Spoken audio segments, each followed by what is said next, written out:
talking about some lanterns here at the museum. They're behind me up on the shelf up here.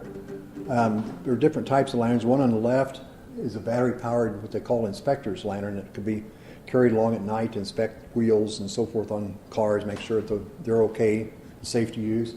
One next to it is a bigger version, the same thing. And moving over, again, a battery-powered similar one. Now the two next are kerosene-powered, and they have red globes in them.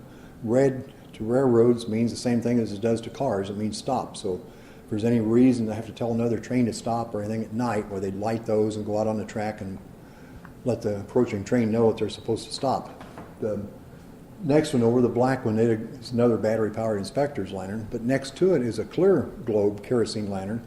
And that could be used for a variety of things. One, just general illumination, like to see to walk along the train at night, but also for signaling. You could move it in different directions, meaning different things, up and down, across, moving circles, whatever, and the crew of other trains would know that meant something, to stop, slow down, etc. Next to it, on its right, is a battery-powered clear lantern, used for the same purpose as the kerosene one. Then the orange case one, it's interesting. It has a blue lens on top of it. What that is for is anytime a train engine or a car was being worked on, they had to what they called blue flag it. Daytime, actually, a blue flag at each end. At night, they put a blue light. That meant somebody was working on it, and don't dare move it. If a railroad crew did move it, that was grounds for firing them immediately, because somebody might be underneath of it working on it, and of course, could, injure them or kill them. So that was something to take very seriously. And on the end is another one of the battery-powered inspector lanterns.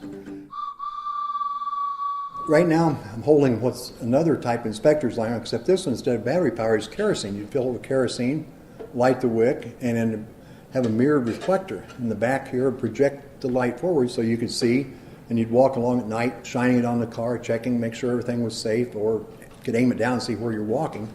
But it was replaced in later years by the battery-powered ones that were in use.